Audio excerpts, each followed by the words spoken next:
ये कहानी एक माँ की है। एक माँ अपने बच्चे को जन्म देती है। उसके घर में खुशियों की थाह नहीं रहती। बच्चा धीरे धीरे 2 साल का होता है, लेकिन कहते हैं ना कि ईश्वर से किसी की खुशी बर्दाश्त नहीं होती। अचानक ही उसके पिता का देहांत हो जाता है और तब वह बच्चा सिर्फ 3 साल का होता है।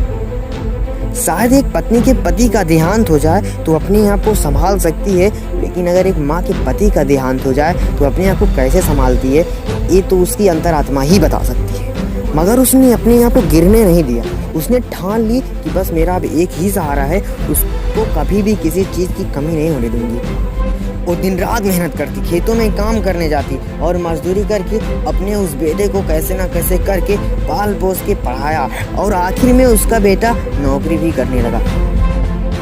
आखिर में आज वह दिन आ ही गया जो हर बेटा करता है। आज उसको उसकी माँ ही बोझ लगने लगी और उसने अपनी माँ को ओल्ड एज होम में भेज दिया।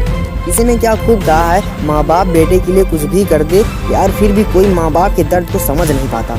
भर लेती हर दर्द को अपनी झोली में समेटकर, मत छोड़ना उसका साथ हालत के किसी भी मोड़ पर। यार अगर माँ बाप को तुम नहीं समझोगे तो कौन समझेगा। जिसके पास माँ बाप का प्यार नहीं है, एक बार उससे जाकर पूछो कि माँ बाप उसके लिए क्या होता है। याद रखना, अगर माँ बाप का इज्जत करना सीख लिया ना तो कभी भी तुम्हें किसी की इज्जत करने की जरूरत नहीं होगी। अगर चढ़ना है तुम्हें हिमालय की चोटी पर तो शुरुआत नीचे से ही करना होगा, मतलब कि माँ बाप के पैरों से। मैं फिर से एक बार कह रहा हूँ कि अगर इनकी दुआ तुम्हारे साथ नहीं है ना तो तुम सक्सेस होकर भी इनकी नज़रों में फेलियर ही रहोगे।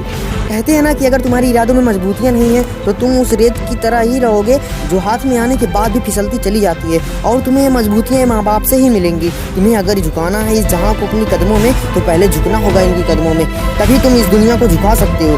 तो सोच किस बात की है, एक बार चाह तो लगाओ इनमें मिल जाने की, कसम उसी माँ की कभी अलग होने का मन नहीं करेगा।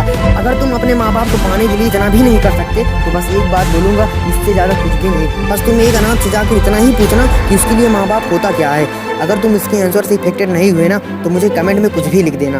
अब तुम्हारे अंदर खुद को बदलने की आग तो लगी है, मगर कैसे, तो सुन लो। अगर हो भूख किसी जज्बात को पाने की, अगर कभी सोचा नहीं था माँ बाप के कदमों में सिर झुकाने की, फिर धीरे से जाकर गिर जाना उनके पैरों में और बस इतना कहना, माँ मुझसे गलती हो गई, वो तुम्हें अपने सीने से लगा लेगी। अगर तुम्हारे अंदर अभी भी माँ बाप के लिए सम्मान नहीं आया ना तो जाते जाते एक बात कहता हूँ कि आने वाली उस समय में होने वाली माँ इस समय की माँओं से इंस्पायर होकर बस यही 100 बार सोचेंगी कि होने वाले इस पुत्र को इस दुनिया में आने दूँ कि नहीं।